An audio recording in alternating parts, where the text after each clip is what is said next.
में सब प्रोवोकेटिव नारे लगाते आप क्यों?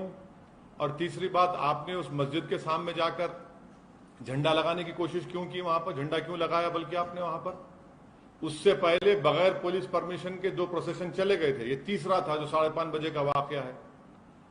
तीसरी बात यह है कि जब से अमित शाह इस देश के होम मिनिस्टर बने हैं, ये वाहिद यूनियन टेरिटरी है जहां पर लॉ एंड ऑर्डर MHA के तहत आता है। 4 वायलेंस हो चुके हैं बड़े बड़े। एक लॉयर्स का पुलिस का तसादुम, दूसरा 2020 का जो प्रोग्राम हुआ वो, तीसरा जो 26 जनवरी 2020 को जो किसानों के आंदोलन सिलसिले में जो वायलेंस हुआ, और चौथा ये जो पुलिस परमिशन नहीं दी, खुद कमिश्नर ऑफ पुलिस कह रहे हैं, तो किस बुनियाद पर आपने उनको इतना बड़ा प्रोसेशन निकालने दिया?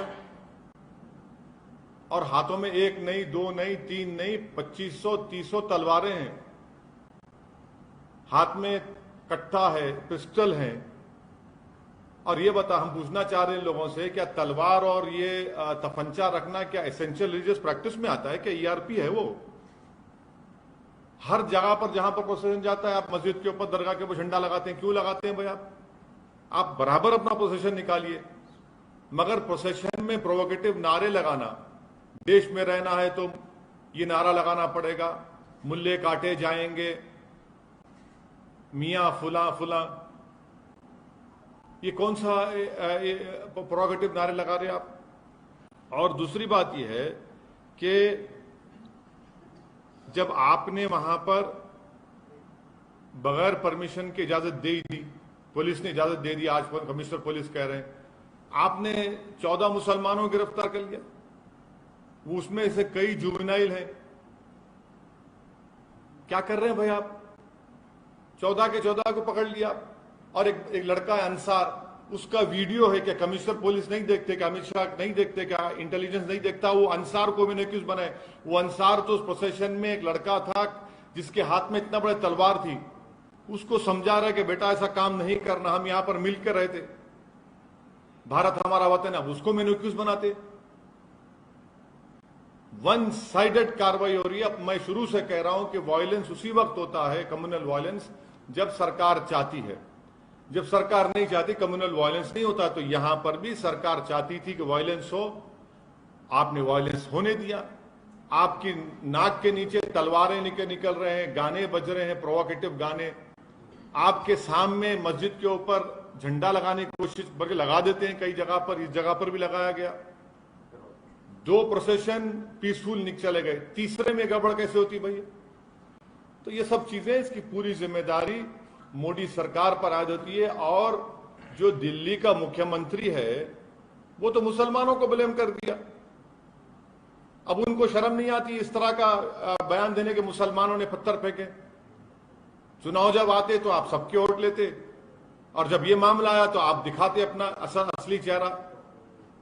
तो दिल्ली की जनता को यह भी देखना है मुख्यमंत्री का, दिल्ली के मुख्यमंत्री का ये दोहरा चेहरा, कि फौरन इल्जाम लगा देते। अरे भाई, वहां पर बगैर परमिशन के जुलूस जाता है, हाथों में 1 नहीं 100 तलवारें हैं, मस्जिद के ऊपर झंडा लगाया जाता है, वहीं से झगड़ा शुरू होता पूरा। सर, लॉ एंड ऑर्डर किसी भी सरकार का वो होता है।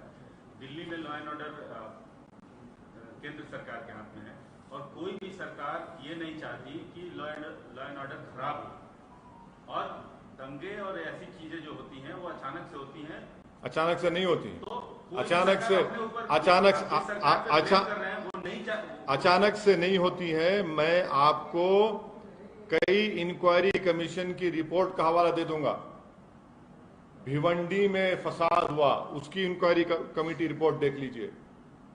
कई इंक्वायरी कमीशन रिपोर्ट देख लो आप। जब सरकार चाहती है वह कम्युनल वायलेंस होता है, और हमेशा रिलीजियस प्रोसेशन से ही कम्युनल वायलेंस होता है। जब दिल्ली का पुलिस कमिश्नर यह कह रहा है कि पुलिस से परमिशन नहीं लिया गया, देश की राजधानी में क्या इस तरह का काम होता है? सुनिए, स्लिप ऑफ द टंग नहीं, कोट हुआ है। इंडिया टुडे के एक जर्नलिस्ट ने इसको कोट किया है, और मैंने अभी रीट्वीट किया है उसको। क्या बात है, दिल्ली की राजधानी में आप जुलूस निकालने देते ऐसे ही? आप अच्छा चलिए आपकी बात थोड़ी देर के लिए मान लेते हैं, 2 प्रोसेशन पीसफुल गए नहीं गए वहां से उस मस्जिद के सामने से, तीसरे में गड़बड़ कैसे हुई फिर? क्या दिल्ली की राजधानी में तलवार को लेकर फिर सकता है? अगर वही तलवार किसी मुसलमान के हाथ में आ गई तो? एक तलवार आने दीजिए, यहां पर एक नहीं 100 के हाथ में तलवारें हैं, कट्टा है, पिस्टल है, मुसलमानों के खिलाफ अनाप शनाप के आप नारे लगा रहे हैं, गाने बजा रहे हैं। अरे रिलीजियस प्रोसेशन है, राम के नाम पे निकाल रहे हैं, और उसमें गाली क्यों दे रहे हैं मुसलमान को? आप किसी मस्जिद पर दरगाह पर झंडा क्यों लगा रहे हैं आप? क्या उत्तराखंड में आपने नहीं देखा कि दरगाह के ऊपर चढ़कर झंडा लगा दिया गया? वायलेंस को हम कंडेम करते हैं, वायलेंस की कोई इजाजत नहीं देता, मगर जब सरकार खुद खामोश तमाशाई बन के बैठी हुई है तो फिर ये तमाशा हो रहा है। तो दूसरी तरफ से भी तो वायलेंस हुआ, देखा एक आदमी ने तमंचा पकड़ा। आप पकड़िए ना, आप देखिए, आप लोग सुनिए, मैं आपसे गुजारिश कर रहा हूं कि मस्जिद के ऊपर झंडा लगाने का विजुअल क्यों नहीं दिखाया जाता टीवी के ऊपर? मस्जिद के सामने वो गाने बजाए जा रहे हो क्यों नहीं दिखाया जाता मीडिया में? सिर्फ सोशल मीडिया पर क्यों आता है? मस्जिद के सामने तलवारें लहराई जाती हैं, मस्जिद के सामने ठहरकर मियां फुला फुला गाली दी जाती है। ये क्या हो रहा है? फिर आप क्या कर रहे हैं? आप अगर कोई कानून अपने हाथ में लेता है तो एक्शन लीजिए, कोई रोक रहा नहीं है आपको, due process of law follow होना चाहिए। मगर ये कौन सा है? आप तो सेलेक्टिव लॉ अप्लाई कर रहे हैं। वो अंसार जो बच्चे को रोका समझाया, उसी को मैंने एक्यूज बना दिया। उसमें जुवेनाइल बच्चे हैं, उसमें आप वन साइडेड अरेस्ट किए जा रहे हैं मुसलमानों की। मैं ये चार्ज लगा रहा हूं दिल्ली सरकार के ऊपर, मोदी सरकार के ऊपर, दिल्ली के पथरमबाजी के ऊपर। What appeasement is there? You are in power. You are in power in every place. What appeasement is happening? Mob lynching is appeasement, is it? Is mob lynching an appeasement? Is playing provocative songs against Muslims appeasement? Carrying swords and saying that Musalman dash dash, is that appeasement? Erecting a flag on a masjid and dargah, is it appeasement? Of whom? किसका appeasement हो रहा है?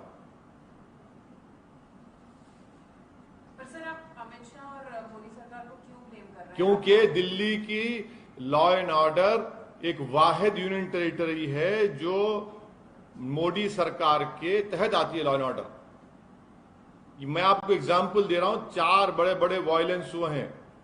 एक lawyers का protest, 2020 का programme, तीसरा आपके 26 जनवरी को जो फार्मर्स के प्रोटेस्ट में वायलेंस हुआ, तशद्दुद हुआ, और चौथा ये। लेकिन सर पहले भी 2 प्रोसेशंस निकाले गए, तीसरे में ही वही तो मैं आपसे कह रहा हूं, 2 जब पीसफुल चले गए, तीसरे प्रोसेशन में ही इन्होंने उस मस्जिद के ऊपर वहां पर वो झंडा लगाया। सुनिए, वहीं पर उन्होंने तलवारें उनकी हाथों में हैं, 1 नहीं, 2 नहीं, 3 नहीं, हर एक के हाथ में तलवार है। मैं फोटो दिखाता हूं आपको, देख लो आप, वीडियो दिखाता हूं मैं आपको। लेकिन दूसरा वर्षन है कि वो एक जो बंदा जो गिरफ्तार हुआ है, सेकंड या थर्ड अक्यूज, उसने उकसाया है और वो गड़बड़। अंसार को जो आप एक्यूज बना रहे हैं, ये सरासर गलत है। उस लड़के ने कंट्रोल किया वहां पर। मैं अंसार मेरा कोई दोस्त नहीं है, ना मेरे पार्टी का है, ना मैं इसको जानता हूं, मगर सब लोग कह रहे हैं कि वहां के हिंदू कह रहे हैं ना, वहां के हिंदू भाई कह रहे हैं, उसके पड़ोसी हिंदू भाई हैं, वो कह रहे हैं अंसार की इंटीग्रिटी पर, उसके कैरेक्टर पर वो कह रहे हैं। आप बगैर परमिशन के देते हैं और आपकी नाक के नीचे सब चीजें होती हैं, और आप ये इल्जाम लगाते एक तरफ। सर ये मेन मुद्दा चल रहा है अभी, लाउडस्पीकर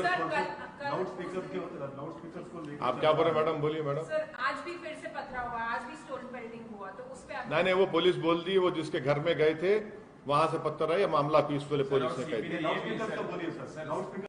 सीपी ने क्या कहा? सीपी ने क्या कहा? सीपी ने ये कहा कि कौन सी भी मस्जिद पे फ्लैग इंस्टॉल नहीं किया गया। ये मतलब आप बोल रहे हैं फ्लैग। मैं सीपी साहब को वीडियो मैं अभी ट्वीट करता हूं थोड़ी देर में, वो वीडियो वो आप लोगों को भी दिखाता हूं, देख लो आप। मस्जिद के अंदर वहां पर झंडे पड़े हुए हैं, कैसी बात कर रहे हैं वो?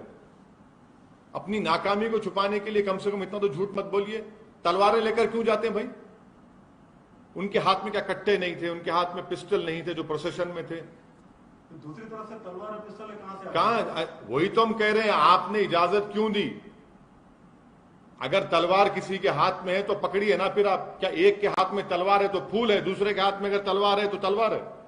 वो कहां से आ गया? अब वही छत पे पत्थरा है, सब चीज है। कोई छत पे पत्थर अत्तर नहीं है। आप जब दो प्रोसेशन पीसफुल निकल गए बगैर परमिशन के, सुनिए, कोई वर्जन एक ही वर्जन हम पिछले 40-50 साल से सुन रहे हैं कि मुसलमान जिम्मेदार है इसका, माइनॉरिटी जिम्मेदार है इसका, एक ही वर्जन सुन रहे हैं। और जब इंक्वायरी कमीशन की रिपोर्ट आती तो उसमें सच्चाई सामने आती। मैं आपको आप सुनिए, अब आप सुनना चाह रहे हैं ना, मैं सुनाता हूं आपको, सुनिए। रघुवीर दयाल कमीशन रांची में क्या हुआ 1964 में, फिर 1989 में शिलान्यास का जुलूस निकाला गया, जब क्या हुआ, फिर आप देख लीजिए भिवंडी में क्या हुआ। हाँ, उसके बाद फिर आपको मैं ये भी बता रहा हूं कि 22 अक्टूबर 1977 को वाराणसी में क्या हुआ। चौथा, 1978 रामनवमी प्रोसेशन जमशेदपुर में क्या हुआ। 1979 को क्या स्टेटमेंट दिया था बाला साहब द्योरस ने, वो सुन लीजिए 7 अप्रैल को। फिर उसके बाद आप justice Narayan commission of inquiry पढ़ लीजिए, उसमें क्या कहा था। हैदराबाद में गणेश चतुर्थी का जुलूस 7 सितंबर 1983 को। फिर उसके बाद आप आ जाइए 1989 को हजारीबाग का जुलूस। फिर उसके बाद आप आ जाइए 1989 कोटा में रामनवमी का जुलूस। फिर आप आ जाइए भागलपुर को, भागलपुर में। फिर आप आ जाइए भागलपुर में 24 अक्टूबर को तारतारपुर में क्या हुआ। फिर आप आ जाइए commission of Ramanandan commission of inquiry ने क्या कहा था, डेड टोल क्या थी, कितने अच्छा। फिर कर्नलगंज उत्तर प्रदेश का आप पढ़ लीजिए। सुनिए 1991 सहारनपुर उत्तर प्रदेश में क्या हुआ। सीतामढ़ी अक्टूबर 1992 को दुर्गा प्रोसेशन था, क्या हुआ। आपको मैं कितने एग्जाम्पल दूं?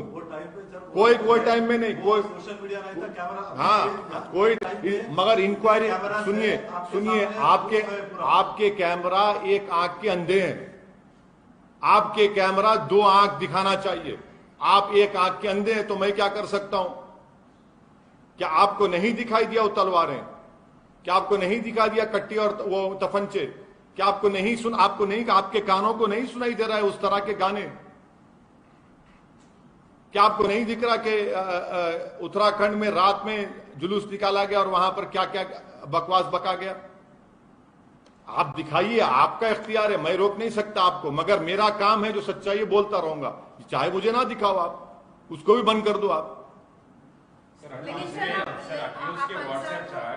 क्लियरली स्टेट करते हैं कैसा, मतलब कैसा क्राउडिंग को बुलाया गया, स्टोन पेल्टिंग कैसा, बालकनी से, टेरेस से। अगर आप पेगासस के जरिए से और आप अपने टेक्नोलॉजिकल जो भी आपके ने वेयर विथऑल उसके जरिए से अगर आपके ने व्हाट्सएप चैट हैं, तो फिर आप पहले से क्यों पुलिस नहीं रखे वहां पर? क्यों आपने पुलिस परमिशन आप खुद कह रहे नहीं दिया, तो पुलिस का वहां पर इंतजाम क्यों नहीं था? तो इसका मतलब यह कि आपने कहा कि तलवार लेकर जाओ बेटा, तो फंचा साथ में लेकर जाओ, गाने बजाओ वहां पर, सब आपके पास है ना, टेक्निकल चीजें आपके पास हैं, हर चीज आपके पास है, आप रोकते क्यों नहीं फिर उसको? सर रांची वाले में भी पुलिस ने बोला कि लोगों ने मस्जिद से निकल के दंगे किए, तो उस पर क्या बोलना सर? तो मतलब 2 साइड से भी हो रहा ना। मैं हरगिज नहीं मानता इस बात को, मैं हरगिज इस बात को नहीं मानता हूं। मैं पार्लियामेंट में खड़े होकर दिल्ली के दंगों के बारे में कहा था, एक के बाद एक कोर्ट के फैसले पढ़ लीजिए आप, जो दिल्ली दंगों के बारे में कोर्ट के फैसले आ रहे। रांची पे क्या बोलना है सर? मतलब रांची पे क्या बोलना है? रांची से पूछिए, कांग्रेस को पूछिए, ना, रांची के बारे में उनसे पूछिए जो आके मुख्यमंत्री हैं। अगर आप लोग ये दिमाग बना, जितने भी पावर में है, जो स्टेट में चीफ मिनिस्टर्स हैं, चाहे कांग्रेस के हों, बीजेपी के हों या नॉन कांग्रेस के हों, अगर आप लोग ये तय कर चुके हैं कि मुसलमान ही जिम्मेदार है तो फिर इंसाफ कभी नहीं हो सकता। अगर आप जस्टिस चाहते हैं तो इंक्वायरी कमीशन लगाओ, लगाकर मालूम करो क्यों हो रहा है सब चीजें। ये आप इसके लिए इंक्वायरी कमीशन की मांग करते हैं? मैं तो शुरू से कह रहा हूं, आप जहां जहां रिस्पेक्टिव आप जाकर दिल्ली हाईकोर्ट को बोलिए, सिटिंग हाईकोर्ट जज दीजिए, चलिए तहकीकात कराइए, पुलिस का क्या रोल था, पुलिस ने परमिशन दिया, पुलिस ने अगर परमिशन नहीं दिया तो कौन जिम्मेदार, अगर पुलिस ने परमिशन दिया तो कौन से रूट का परमिशन दिया, और अगर तलवारों का परमिशन दिया था कि पुलिस ने, तफंचों का परमिशन दिया था कि पुलिस ने, सब पुलिस को बताना पड़ेगा। और कैसे सच्चाई सामने आएगी? तो सिटिंग जज से इंक्वायरी बिल्कुल कराइए। आप सच्चाई को देश के सामने लाना चाहते हैं, करवाइए आप, चाहे झारखंड का हो, चाहे बंगाल का हो, चाहे राजस्थान का हो। मैं राजस्थान के बारे में आप लोगों से 3 दिन पहले बात किया तो आप लोग सवाल किए। आज की रिपोर्ट है, 2 टेलर की दुकान है, एक मुसलमान की टेलर की दुकान है, पूरी जल गई। देखिए, पढ़िए आप, अखबार की रिपोर्ट है, मेरी नहीं है रिपोर्ट वो। मतलब सर बंगाल, झारखंड, दिल्ली, ये पूरे इंसिडेंट्स पे आप सिटिंग जज से इंक्वायरी बिल कराइए, बिल्कुल करवाइए, सच्चाई को सामने आना चाहिए।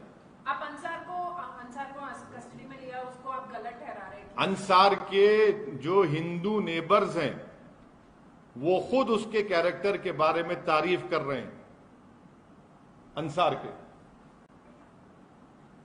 सर लाउड स्पीकर के बारे में क्यों बात नहीं करना चाह रहे? इतना बड़ा मुद्दा है, इतना बड़ा लाउड स्पीकर आपके सामने बैठा हुआ है ना, और क्या होना आपको? ये कहा जा रहा है कि लाउड स्पीकर महाराष्ट्र में भी है। अब छोड़ दीजिए ना, आप ये लाउड स्पीकर की बात करिए, महाराष्ट्र में भी बैन करने के लिए कहा जा रहा है। वो महाराष्ट्र की सरकार को बोलना चाहिए। माने 2 भाइयों का झगड़ा है, मगर ओवैसी का नाम लेते हैं। अबे नाम बोलो, बाप ने, तुम्हारे पिताजी ने आपका नाम रखा, वो नाम रख के बोलो ना, मगर ओवैसी का नाम लेंगे। हमारे बाप ने हमारा नाम असदुद्दीन ओवैसी रखा, हमारा नाम बोले जाते हैं।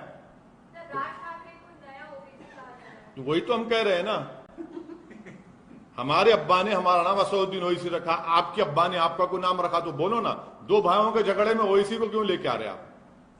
लेकिन सर पहले कर्नाटक में हुआ और अब महाराष्ट्र में भी हो रहा है। ये वहां की स्टेट गवर्नमेंट रिस्पॉन्सिबल है। The state, wherever violence has taken place, it is the responsibility of the state government. In Delhi, the law and order lies, the responsibility lies with the union government. And this is the 4th violence which has taken place under the esteemed auspices of Shri Amit Shah after having become the Home Minister. First was the lawyers' protest, second was the Delhi pogrom, third was the 26th January farmers' violence, and the 4th was this.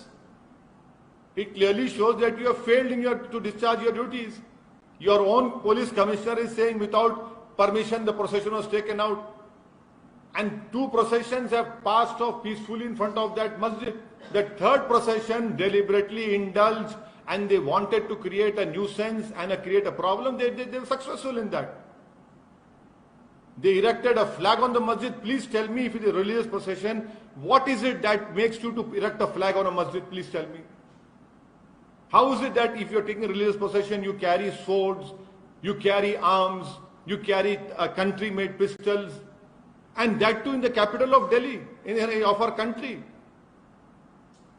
Is this the message which you're sending out to the whole country and to the whole world, that this can happen in a capital of a country?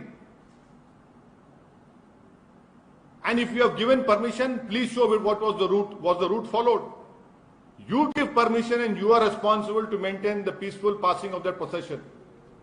And I have been saying this consistently after reading various Commission of Inquiry report, that if the state government wants a communal violence to take place, it happens. If they don't want, nothing happens. Sir कुछ दिन पहले bulldozers चलाए गए, अब जमात-ए-उलम हिंद अब supreme court जा रहा है। मैं भी जाऊंगा, मैं भी कोर्ट को जाऊंगा। अभी हम डिसाइड करेंगे कि कहां पे जाना, कौन से कोर्ट में जाना, क्योंकि ये सरासर गलत है। क्या डिमांड है? सुनिए, अगर मैं सोमित को या प्रसाद बोसेकर को अगर क्रिमिनल केस उन पे बुक होता है, तो क्रिमिनल केस अगर कोर्ट सजा देता है तो सोमित और प्रसाद को सजा देता है। प्रसाद के घर तोड़ने को, सोमित के घर तोड़ने को नहीं कहता कोर्ट। किस बुनियाद पे घर तोड़ रहे भैया? आप कलेक्टिव पनिशमेंट मुसलमानों को दे रहे हैं घर तोड़कर। आप अगर चलिए आप पत्थर फेंके तो आप में पत्थर फेंकने वाले क्या फर्क रहा? आप तो सरकार है ना, आप खुद रूल ऑफ लॉ की धज्जियां उड़ा रहे हैं, तो कोर्ट की क्या जरूरत? आप तय करेंगे। वो पत्थरबाज था तो हम घर तोड़ देंगे उसका। कितने गरीबों का घर तोड़ दिया आप। प्रधानमंत्री आवास योजना घर बना, उसका घर तोड़ दिया आपने। और बोल रहे अपनी बड़ी ताकत दिखा रहे। याद रखिए, पावर इज नॉट इटर्नल। आज आप पावर में, कल आप नहीं रहेंगे। आज आप एक गरीब का घर तोड़ रहे, कल आपका भी घर पे कोई निशाना बनाएगा जब आप सत्ता में नहीं रहेंगे। क्यों गरीब का घर तोड़ रहे आप उसमें कोर्ट में केस चलाइए ना, कोर्ट को तय करने दीजिए वो वाकई में पत्थर फेंका या लॉ तोड़ा नहीं, मगर आप तय कर रहे हैं। आप क्या जज बन चुके हैं? क्या चीफ मिनिस्टर जज बन चुका है? वो जज बनकर तय करेगा घर तोड़ दो, घर तोड़ देंगे। ये सरासर जुल्म है, ये इलीगल है, ये हरकत करना। और अगर बोलते नहीं इलीगल घर बनाया गया, परमिशन नहीं था, तो आपको 4 दिन 5 दिन पहले नहीं मालूम था? कितने इलीगल घर नहीं बनाए गए बताइए। सिर्फ मुसलमानों के घर को तोड़ना, ये कलेक्टिव पनिशमेंट दिया जा रहा है मुस्लिम कम्युनिटी को।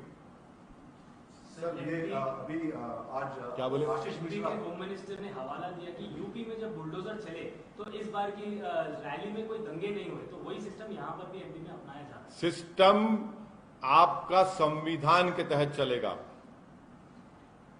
आप एक नया रूल बना रहे अपनी मर्जी से। लॉ के तहत काम करो। आप संविधान से बड़े नहीं है। क्या संविधान आपको इजाजत देता है कि आप किसी को बगैर अगर कोर्ट कन्विक्ट भी करता है किसी पत्थर फेंकने वाले को, तो उसको सजा होती है, उसके घर को सजा हो देती है। आप घर को तोड़ देते, डेमोलिश कर देते, जमींदोज कर देते। आप कौन सी मिसाल दे रहे हैं? आपने संविधान पर रोक लिया या फिर अपनी आइडियोलॉजी पर रोक लिया आपने? आप देश को, अपने प्रदेश को संविधान से चलाएंगे या मनमानी कर लेंगे? आप तय करेंगे कौन मुल्जिम है, कौन मुल्जिम। तो कोर्ट क्यों है? कोर्ट को बंद कर दिया मध्य प्रदेश के पूरे। बोल दीजिए जाकर चीफ जस्टिस ऑफ इंडिया को, सर अब आपके कोर्ट की जरूरत नहीं है, बंद कर दे सकते। वो भी नहीं कर सकते आप कैसे किसी गरीब का घर तोड़ते? आप इस मौसम में, गर्मा में, समर में, रमजान के मुबारक महीने में पूरे घर वालों को कलेक्टिव पनिशमेंट दे रहे आप। पर सर वो घर इलीगल थे बोल रहा था। इलीगल थे? अगर थे तो आपको 5 दिन पहले नहीं मालूम थे इलीगल थे? आप सो रहे थे क्या? क्या उन्हीं का घर इलीगल है कि दूसरों का घर इलीगल नहीं है? कितनों के घर इलीगल नहीं है बताओ आप। मगर आप ये बोल के तोड़ रहे कि यहां से पत्थर फेंका गया था। एक बच्ची का वीडियो बार बार दिखाते आप लोग कि बच्ची पत्थर फेंक रही है। वो बच्ची पत्थर नहीं फेंकेगी तो क्या करेगी? मर जाएगी वो। आप जाकर बचाना था ना उसको, बच्ची को। आप निहत्ती बच्ची वो वहां पर नीचे हुजूम खड़ा हुआ है, मॉब खड़ा हुआ है, जिसमें गालियां बकी जा रही हैं, जिसमें अनाप शनाप बातें बकी जा रही हैं। मजबूर कर दिया उसको आप उसकी जान बचाने के लिए। आप घर तोड़ दिए उसका। ये आपका सैडिस्टिक प्लेजर आपको मिलता है इन चीजें करके आपको। सर दिल्ली वायलेंस में एक और अरेस्ट हुआ है अभी और शेख अहमद का उसने ऐसा डिस्क्लोज किया है कि he had supplied bottles which were used for pelting during the police के सामने confession is not admissible in court of law.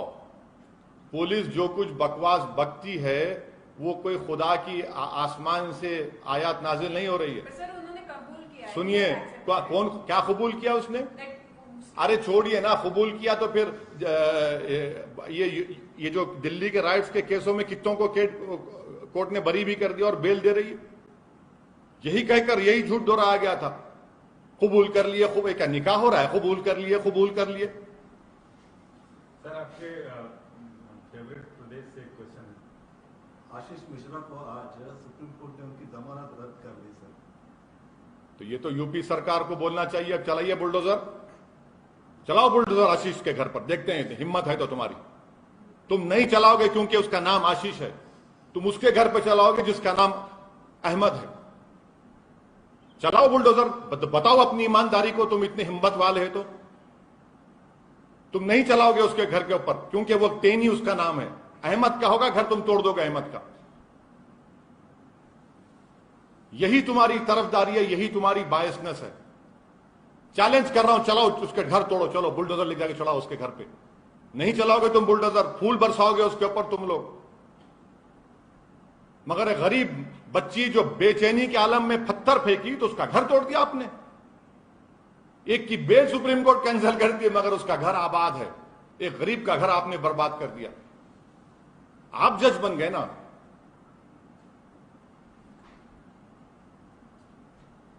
Nashik police has passed an order saying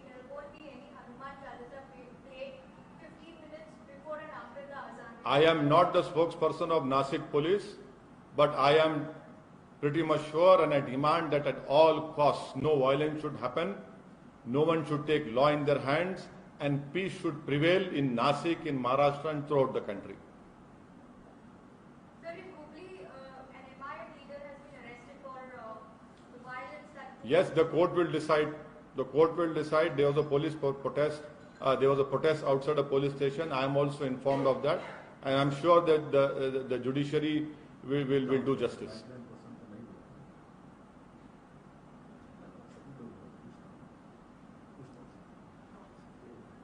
Chaliye, thank you, sir.